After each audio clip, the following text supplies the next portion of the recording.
Okay, let's get back to our guest. Our guest is Dr. Robert Davis. His new book, is called UFO Phenomenon, Should I Believe? Bob, where can our listeners get your book from before we go on? Well, it's on Amazon. Okay. And there's a number of book companies that distribute it. But I'm glad you mentioned the Disclosure Project. I do address it at some length in my book. It's fascinating testimony by many scientists, military officials, of course, pilots, among others, who have experienced this incredible phenomenon. And obviously, it can be viewed on YouTube. And I encourage your listeners to watch the testimony provided by these individuals, which is certainly very hard to ignore.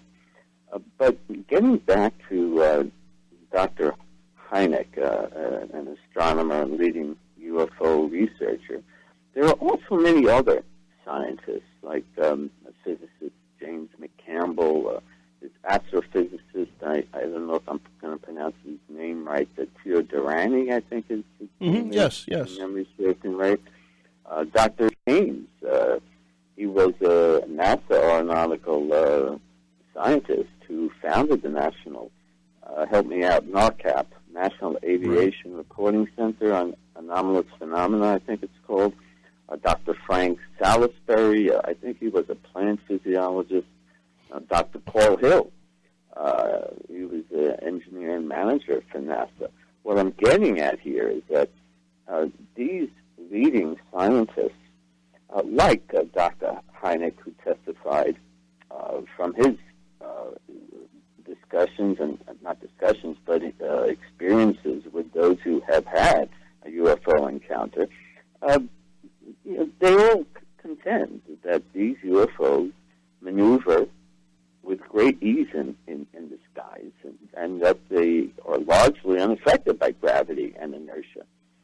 They hover a few feet above the ground and then, with little effort, accelerate at thousands of miles an hour, which, of course, by ordinary standards, our technology is not capable of doing that, unless we have something going on that the government and military is not disclosing. But this has happened decades and decades ago, and maybe centuries ago. But generally, these scientists contend that UFOs are luminous.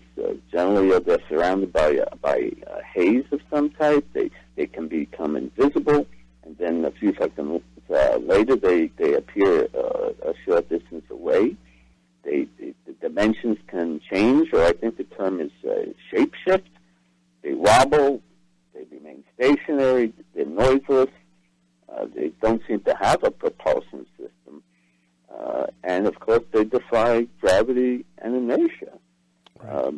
They produce electromagnetic effects, and they induce physiological effects on humans who have close encounters, such as experiencing heat or temporary paralysis, nausea, which is common if they're exposed to electromagnetic energy. And Dr. Haynes, again, the founder of NARCAP, he analyzed over 100 reports of UFOs, and he commented that they're generally spheres or elliptical objects, sometimes triangles. I know triangular UFOs are commonly seen now. They were in the Belgium wave back in the 80s. Maybe they were secret military craft, who knows. But Dr. Haynes said that they have unique lighting patterns, individual surface lights, their color changes upon acceleration. Dr. Paul Hill goes into an explanation using physics to explain that. Lights will flash at different frequencies and intensities. And the bottom line is that these scientists generally say that UFOs are associated with a very high degree of intelligence, as well as deliberate flight control and some type of advanced energy, whatever that may be. So even I think it's called the Center for Physical Trace Research. I don't even know if it's still in operation. Ted Phillips, who was a research associate of Dr. Hynek, did an analysis of over 3,000 UFO reports between, I think it was 1940 to 2004. And he found that 40% of the cases of the 3,000, 40% involved multiple witness events. About 25% included occupants or beings being observed. About 60% of the time, more than one being was seen. And they were generally described as your typical small 3.5-foot being, although there are reports of 6 to 8 foot tall beings of various types, not only grays, but you've heard it too, the reptilian creatures and other types of unusual Nordics, all kinds, tons of them. Yeah. And then when you get into the cases of high strangeness, it's remarkable. It's remarkable what people report. I can't help but think about one particular incident, a space incident where 3 cosmonauts in the Soyuz spaceship, I think back in the 1980s, 3 cosmonauts reported seeing 3 angelic-like beings outside their craft. They had wings, they had halos above their head, and when they reported it to the ground, of course they dismissed it as possibly a lack of oxygen, hallucination from being in space too long. Well, just dismissed it on a variety of levels. However, when another ship docked with them and 3 cosmonauts joined the 3 who had that experience, guess what? They reported the same thing. So it couldn't be, space sickness of some type. And when they were interviewed, when they got back on ground, they all had the same story, and they were all of sound mind. So it's, again, what is it? I don't know. There are numerous types of cases which may be called high strangeness, like the Skinwalker Ranch or the Utah Ranch. Sure. Which is hard to ignore. And people often report paranormal-like experiences there, besides seeing UFOs and orbs. People report seeing ghosts and Bigfoot, among other unusual incidents. And this was studied by Robert Bigelow, and again, no firm conclusion as to what is happening here. At least it has not been released. But the original owner of the ranch sold it, not surprisingly, after he encountered these orbs, which induced a great deal of fear in him. Exactly. All right, everybody, welcome back to Fringe Radio with Dr. Robert Davis. Let's go ahead and pick up. We were, sorry, I didn't mean to break away. The conversation, Bob, gets so interesting, and that's when the time really goes quick. It's flying for me. I don't know about your audience, but I'm having fun. They're having fun, too. It's interesting. If we get into UFO theories, obviously there is the extraterrestrial hypothesis. The question, of course, is how do they get here from there? If we talk about the closest solar system, I forget the name of it, but Proxima Centauri, if that's it, it's about 4.2 light years away, something like 20+ trillion miles away. And if our space shuttle travels at 25,000 miles an hour, it's going to take us 100,000 years thereabouts to get there. Unless, of course, you believe in the extra-dimensional hypothesis, and some UFO researchers have abandoned the extraterrestrial hypothesis because of the difficulty in trying to understand with certainty how these UFOs can overcome possibly these vast distances. And the EDH, or the extra-dimensional hypothesis, implies that, believe it or not, beings coexist with us in a parallel, dimension or reality. And this phenomenon, which is gaining acceptance and which might relate to quantum physics, which again is highly theoretical, it might be a basis for explaining this phenomenon, such that these visitations are from other realities or dimensions that essentially accompany our own. So could these high strangeness-like events, as well as observation of this aerial phenomenon, could it include something having to do with parallel universes or other time-like dimensions beyond our space-time reality that we generally ascribe to? And in fact, theoretical physicists like Stephen Hawking believes that wormholes may exist in a quantum form, and he regards that as a distinct possibility. And I'm not going to argue with somebody like Stephen Hawking, among other theoretical physicists who contend in the multiverse, as well as wormholes that might account for their ability to get here from there, or light years away.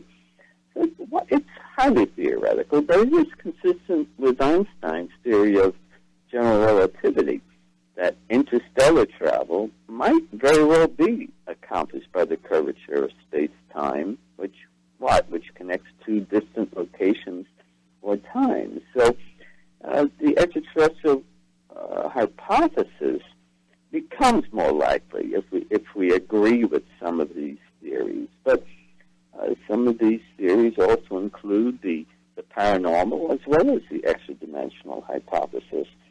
And Dr. Hynek, who is in a very unique position to provide insights of these theories, he said that there is sufficient evidence to defend both the extraterrestrial and extra-dimensional hypothesis because of their ability to materialize and dematerialize. People also, when they have close encounters, seem to develop telepathic communication. These UFOs also levitate cars or people. People develop psychic abilities after an encounter, or they have unique ability to heal others. So it's very difficult to figure out what is going on, and there certainly may be more than one explanation to account for such bizarre experience that people have when they have close encounters or observe these objects in the skies. But there's no doubt that it's happening, and we can go on for many hours documenting the testimony by pilots and astronauts and air traffic controllers, and on and on and on. I probably would bore your listeners by talking about all the details of these incidences, but I would strongly encourage them to look at the Disclosure Project testimony, which was done, I think, in 2001 and 2010. Then Steve Bassett had a Disclosure Project back just recently in 2013. So it's hard to denounce or ignore such accounts. Even astronaut Cooper, Gordon Cooper, some of your listeners, baby boomers, remember him. He saw a UFO land on the desert. It emitted flames. A beam came out, left indentations in the sand, and then, of course, guess what? It takes off at amazing speed.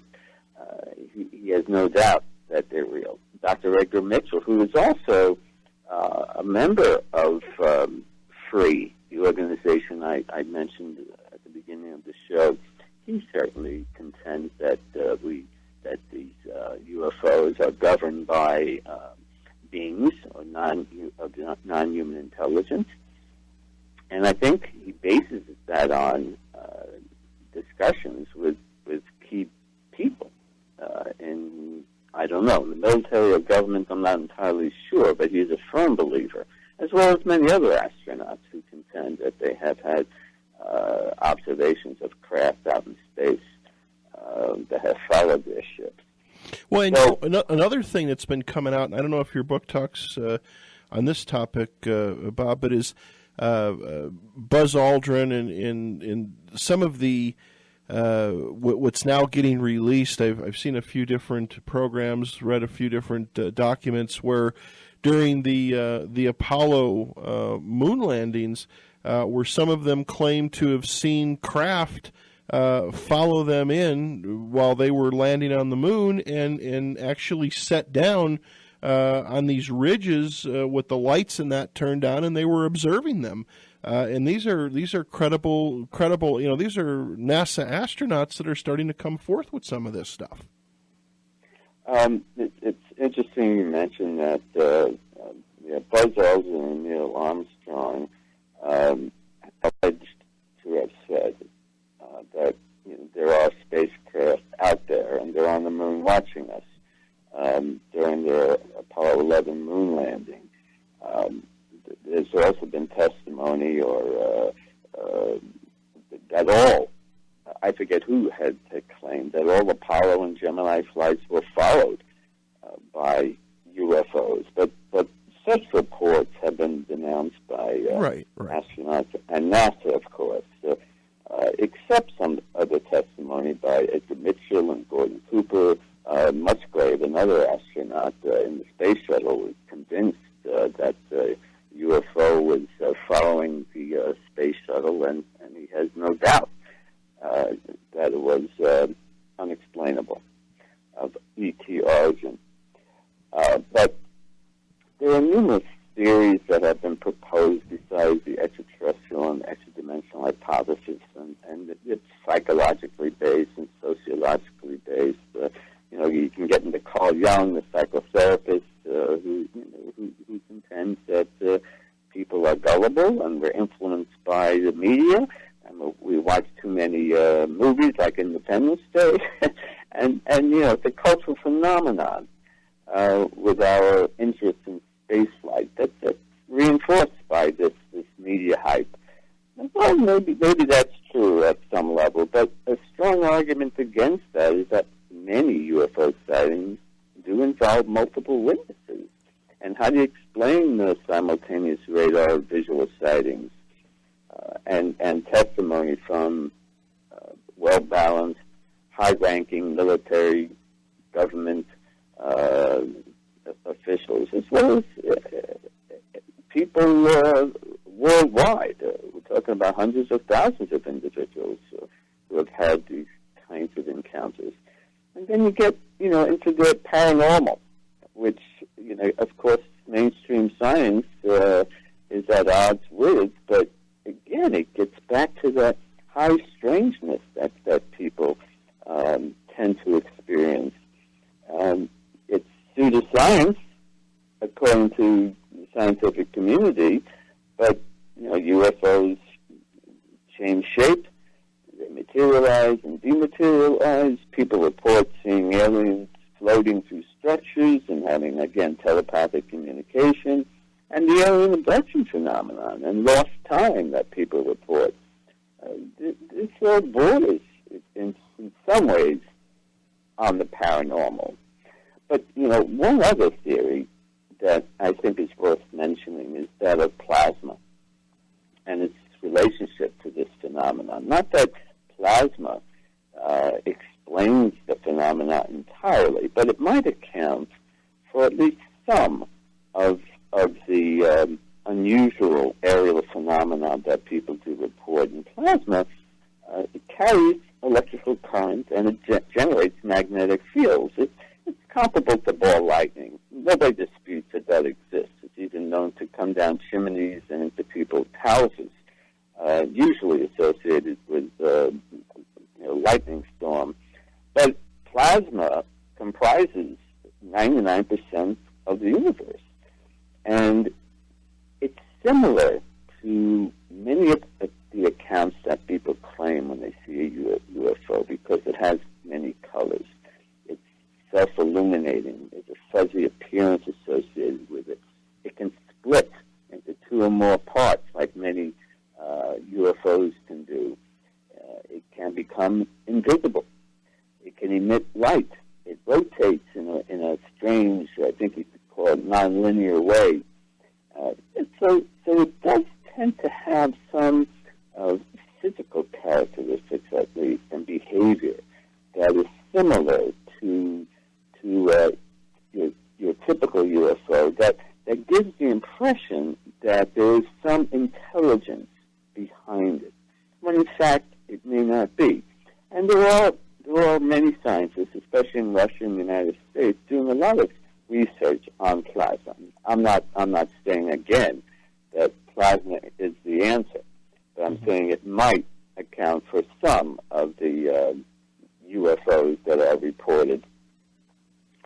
I got a question. I got a question for you. Let me just get a couple questions off that some of our listeners have sent in since you've been on the air. One question for you is our good friend Red from the UK, who is always here for us every Saturday night. His question is, does Dr. Davis, what does he think of the idea of a living, perhaps even conscious craft slash UFO? Does that have any appeal to you, or do you think it's just too far-fetched? A conscious craft? Yeah, maybe, well, like an orb. Well, that again gets into the realm of quantum physics, because it's interesting. That's an interesting question, and it's highly theoretical. And this organization, Free, is looking at just that, whether or not there is a conscious type of entity that is being manipulated at some level that gives rise to why some people tend to be these UFO magnets, so to speak, who have these kinds of strange encounters. But according to quantum physics, and it might relate to that question, a particle is in a constant state of flux where it can be determined to be anywhere or in many places at the same time. So if some UFOs use quantum mechanics to bend space and time and our conscious reality, then it might explain how the same UFO would appear as two separate objects at the same time, which is often the case. So if real physical objects can enter and leave our reality and appear different to different people, which it does. Right.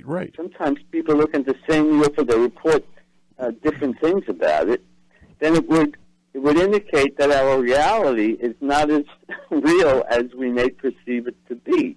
Or even reality isn't fixed, huh? Or even some abductees that claim, they come out of the house or they're driving down the street or what have you, and they see a craft and somebody can be standing right there next to them with them, and they'll say, hey, can you see this thing? Look at this thing that's hovering right here. And the other person says, what are you talking about? I see clear blue sky. You're exactly right. That's exactly right. And that's the question of consciousness and reality that might relate to that interesting question that you say Red asked. Yes. And if reality, in a sense, is not fixed, then that might have important implications for UFOs. Again, it may border on consciousness and quantum physics, which is why Free is doing the research with experiences or contactees who tend to have that similar types of high strangeness, shall we say, experiences. inexplicable, but you can't say it's a hoax or that they're psychologically impaired, because they're not. I've spoken with many people who have had these kinds of experiences, and there's balance as you and I. Well, I'm not that balanced, but maybe you are. But it's hard to deny. Again, we can't understand the phenomenon with known scientific principles when we start talking about quantum physics and consciousness and reality and how it affects reality. But it does seem to have an effect on our consciousness in some way, especially to those who have these kinds of close encounters. That's a very interesting question. It is. We've got to take one last final break. Our guest this evening is Dr. Robert Davis. His new book called UFO Phenomenon, Should I Believe? You can get it at Barnes & Noble, Bob? Yeah. Barnes & Noble, Amazon.com. Go check it out. All right, everybody. We're back for one final segment with our good friend, Dr. Robert Davis. Yeah, Bob, you were saying, about the consciousness of it. I agree. I think it all kind of rolls in together.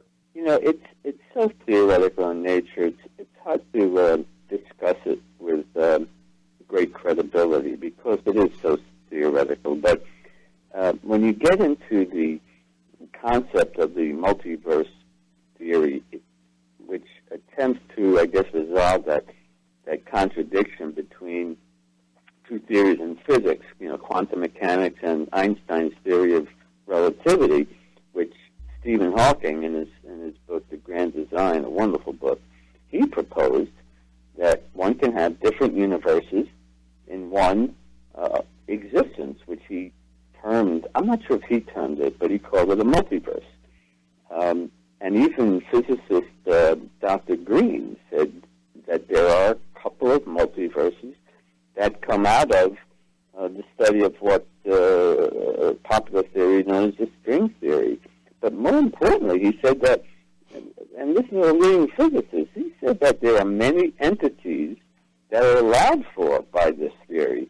And he implies, in other words, that we may be living in one dimension while other surfaces with other beings on it exist. So could this theory, and let me emphasize theory, or possibly an alternative theory, explain the existence of such a multiverse that might be the basis for the force that governs and regulates the UFO phenomenon? And that can also impact in some way our consciousness and be associated with Vallee's high strangeness that is associated with UFO encounters, which, we can talk many more hours if you have the time, or at another time, about specific types of high strangeness and other theories in physics that might be behind the phenomenon that we are observing. So, it gets back to Dr. Hynek's speech to the International UFO Congress. I think it was in 1977. He said that there is a technology that exists that encompasses both the physical and the psychic, the material and the mental. Very interesting that he said that, but he said that, again, after interviewing many people who have had these kind of experiences back then as well as today, and I'm sure in the future too. So why do these theorists, many leading scientists, contend that there is a physical as well as a psychic aspect to the UFO phenomenon? And here again, we can't apply traditional scientific methods that all scientists, so to speak, typically employ to try to solve or answer a theory or hypothesis. We simply don't have, I think, the scientific principles or knowledge required to understand the phenomenon. That's why I say, there's so many books on UFOs that simply talk about various incidents and testimony through the Disclosure Project. It's important, however, because it verifies a phenomenon that we can't understand. And I'm not denouncing it, and I certainly thank and commend all ufologists who have done research in this area to better understand this phenomenon. And again, the organizations that exist, like MUFON and others, that try to document and develop databases and try to answer this question. But it might be associated with, again, principles that we simply do not have at the present time to answer. And if the government knows something about this, and apparently they do, there are many memos going back to the Truman era and in more recent times documenting that there's something very unusual in our skies, and pilots certainly admit this as well as air traffic controllers. We can go into great detail about their experiences, which is remarkable. But the point is that we don't have the answer, and I'm going to stop reading books about UFOs being described in various ways, and incidents like Roswell and Rendlesham Forest and the Phoenix Lights, and you go on and on and on. They're interesting. They're important to note because it does document something unusual. What it is the key question. What governs and regulates its behavior. That is in part, the basis of my book. Not that I have the answer, because I don't.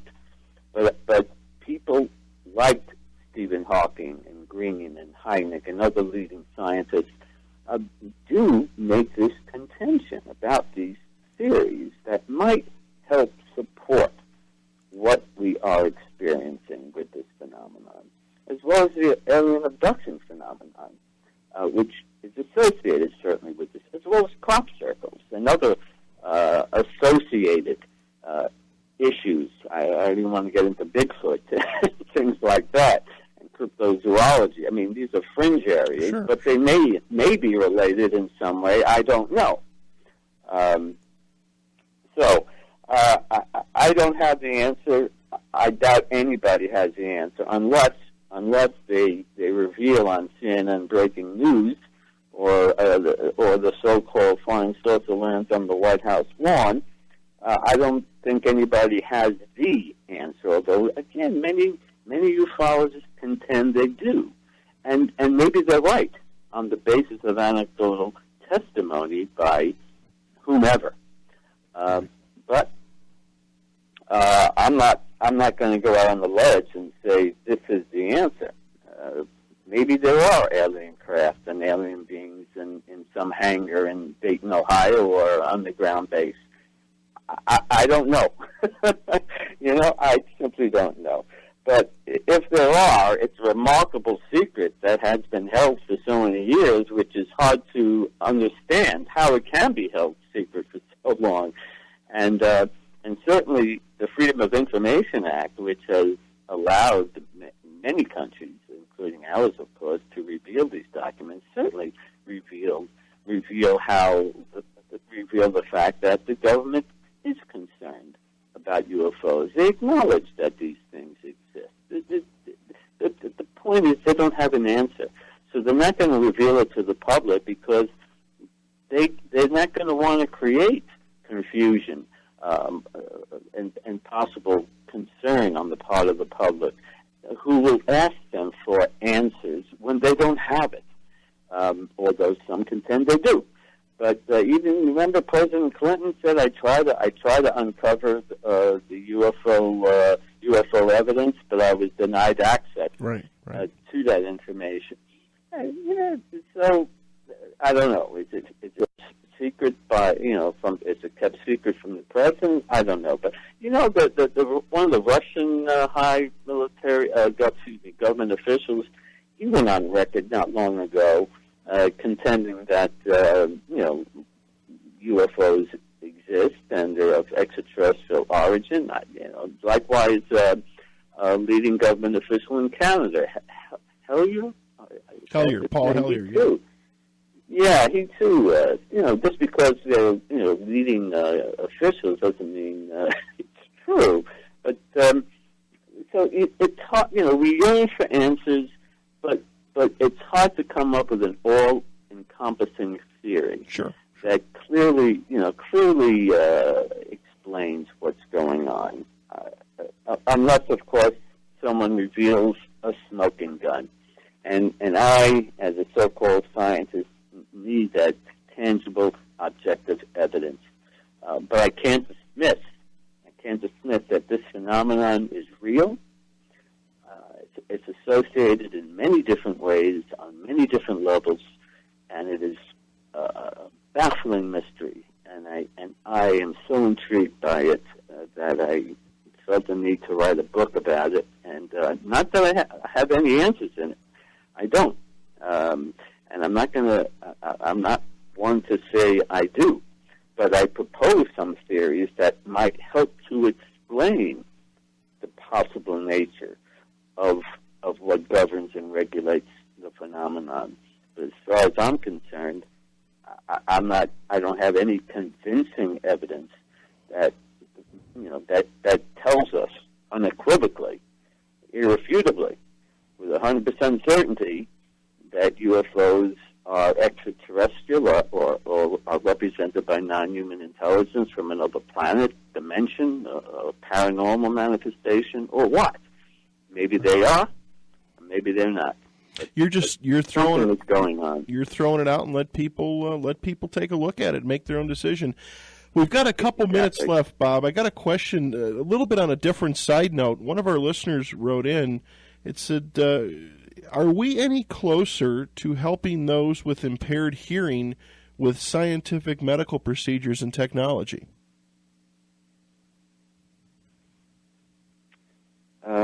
It doesn't exactly relate to UFOs, but right. We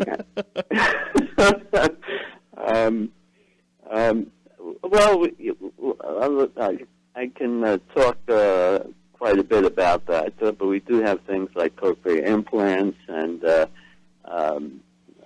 some other types of techniques that are experimental in nature that can bypass the cochlea and stimulate the auditory centers of the brain that might help individuals perceive sound where they may not have before.